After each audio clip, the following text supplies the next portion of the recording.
Well, good morning. How are you all today? It's Monday. Should be a great day. The start of another great week if we let it be, right? I have a question for you this morning, and the answer to it is going to determine the quality of your life, what kind of life you live. Wow, what kind of question could that be, Steve, right? Yeah, it is. It occurred to me this morning, and it's kind of in response to a response that I got from a video I did the other day. And I was talking about the secret of success in small business. And I gave a little bit of my own story. And Tom Usher, one of our highly esteemed, the poet laureate, right, of Patreon here, he left a comment. And in his comment, he said, well, and in my video, I should say this. I should preface this. I said, you have to love what you're doing and do what you love. And he said, well, I worked hard all my life and made a good living and hated every minute of it and lived for the end of the day. Boy, I know a lot of people who have done that. A lot of people. And I've done it in my life.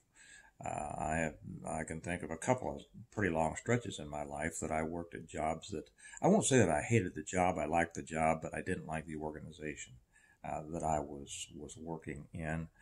Didn't like the administration. Didn't like the policies and things like that. But I pretty much I'm a rebel, and I pretty much do things my own way, and they can decide if they want to keep me around or not. And they did, so, it worked out. I did it my way, and they let me. But I understand that, the problem that a lot of people deal with, and it sucks the joy out, doesn't it? Well, the secret of this is, and I found it to be true in my life, is answering the question and making the decision: who controls your life? Okay. Who controls it? Are you letting, time schedules? Are you letting, and I know that in our world today, we're all about achieving. We're all about doing better. We're all about proving ourselves. And, I read a meme just this morning, as a matter of fact, that said, start spending time improving yourself rather than proving yourself. And that really indicates something internal, doesn't it? Well, when I see the differences in the times of my life, I realized that it all came down to who controlled my life. Was I allowing external forces to control my life with their expectations and their demands and their time schedules and all of this? Or was I controlling my life? And by that, I don't really mean me. I mean God. And I know some of you knew it was headed this direction, right? I mean, God. and I had to bounce back and forth. I'll admit it. In my life, I went back and forth between the two several times until I finally, some time ago, settled into I hope to be my final phase of letting God control my life. And what I mean by that is that we have ways. You're probably familiar. Matter of fact, I was reading Proverbs today and came across it's chapter 14, because today is the 14th, and in it is a verse that I use very often with people, and that is, there is a way that seems right to a man but leads to death. When we make our decisions based on worldly expectations or worldly goals, we can just drive ourselves to death.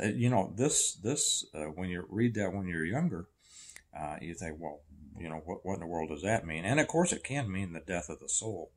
But how many people do you know who have worked themselves to death and had heart attacks in their 40s and 50s, and many died, or continue to live, but had a much compromised life after that? And so there is a way that seems right to a man, and that means compete and continue to try to achieve and get to that next rung on the ladder and everything like that. And that's not the way we were meant to live. I know that the world makes it difficult not to live that way. If you don't live that way, you're kind of seen as strange. But even in the preparedness world, there's a lot of anxiety about, well, I got to get this done, I got to get this done, I got to get this done, I got to get this done. And if you look to the greatest teacher in the world, you look at Jesus himself. I realized he was never in a hurry, right? He was never in a hurry. He was never out to prove himself. But what did he get done, right? Do you remember the story of Lazarus? It's such a great story. Lazarus' sister, Martha and Mary, came running to Jesus. She says, Master, hurry. Lazarus, whom you love, is dying. And he says, that's all right. He's going to be all right. Well, it says he tarried. Don't you love that word, tarried? He tarried. He didn't go right away. And he showed up there a couple of days later. And by that time, he arrived, and they said, "Oh, Master, he's died." And if you'd only been here, you could have saved him. And he said, "Don't worry about it. He's not dead. He's just asleep." And I said, "Oh man, they thought he was, well, they didn't believe him. Let's put it that way." And he says, "Here, well, let's go to the tomb." And they said, "Oh, Master, the stench is going to be horrible. He's been in there for a couple of days." He says, "Nah, come out." And he called Lazarus out, and out came Lazarus alive. Of course, that is a great story. That it shows the miracle. One of the main reasons was to show that Jesus was God. But the other thing was, I think, when we, and there are so many other scriptures. I didn't mean this to get into being a religious, but that's the way it's going apparently. And it comes back to the subject of this video. Who's controlling your life? And apparently the good Lord wants me to go this way, so I will. Because every time I resist him, it doesn't work out as well. Have you noticed that, you guys who know these things? And there are so many other things that the Bible teaches us about this. So I won't go down that road because I just realized that I shouldn't. Who is controlling your life? Is it you trying to do the things that you think you're supposed to do? Is it the world trying to control you, or actually controlling you by its expectations and demands? Or is it God? And in order for God to control you and your life, you have to give it up to him. And I will tell you that when that happens, a peace, as it said, a peace that surpasses all understanding, a peace comes over you. And you find that you're no longer working. You're no longer struggling in life. You're no longer working in life. You live a life of great expectation and eagerness to see the great things the good Lord has put in front of you to do. And in order to do that, you have to remove all of those barricades and all those obstacles that you have put up, right? But by your own personal, got to get it done way of living, and all of a sudden it just you start feeling drawn through life. Now, this maybe was a circuitous way to get to my point, and that is when you get to that point, and again, back to Tom's comment about he hated every minute of it. I was successful when I struggled and when I fought through life and hated every minute of it. I've been just as successful, probably more successful, when I gave it over to the Lord and allowed him to pull me through life, present me with the things that he wanted me to do, and then just do it. It's almost, I know it seems like a non-thinking way to live, but it's the way that we should live. It was the way, if we have the proper communication with and the proper relationship with the Lord, that's what he does. It's like a child. It's like a child looking to his father of, what should I do next, Dad? And That is, here, I'm making the way from you. I'm preparing this for you. Now you just take this next step. Remember, well, you don't remember when you were learning to walk, neither do I. But have you ever seen you've raised kids, probably most of you. Have you ever seen when they learn to walk? And what you're saying is just one more step. Just one more step, buddy. Just one more step. That's the way we should live. That God doesn't show us the whole journey. He shows us, okay, here's the next step. Here's the next step. And we do that in faith, and we do that in a feeling of great expectation. Not anxiety, not anything. I use the example sometimes that God's direction is like headlights. When you're driving at night and you're driving down the highway. Now you're going faster than your headlights most of the time. Most of us drive faster than our headlights will reach out to, especially in the old days. Remember those? Now we got these bright LED lights, but back in the old days, it was they weren't as bright, and that's why people kill so many deer, right? But we outdrive our headlights expecting that there's road out there, right? We figure that there's still highway beyond what our headlights light up, so we go in faith, right? Well, so many people have more faith in their headlights than they do in God. And God does it. He doesn't show us the whole journey. He shows us the next step or the next few things, and he puts them in front of us, and he gives us the opportunities. And if we allow them ourselves to see and to accept those opportunities, and to do that, we have to get rid of all the trash that we've filled our heads with, and focus on him, or focus on listening to him. It becomes very smooth, and there continues to be highways, and we just need to know what to do next. Well, this is the way, and I had no idea that this was going to take this turn in this video. I had no idea. I had a very different way to present this, but this is the way sometimes I find myself led to talk. If you really want to love what you're doing, and you really want to do what you love, it is possible. And, I'm reluctant sometimes to talk about how much I enjoy my life, because I don't mean it to sound like, oh, look at me, I'm so great. And because I'm not. It's not me who has given me the things that I'm fortunate to have. It's God himself. He's given me the opportunities to do things. He's given me the abilities to do things. He's given me the direction to do things. And I did them. I won't say that I'm not a perfect obeyer, because I do sometimes get a little Jonah or a little Moses moment there and go, I kind of, maybe I don't go along with it, but I'm getting better. There's still a couple of major things that I am holding back on. I won't even tell you what those are, because I feel badly about them, and I need to get myself squared away.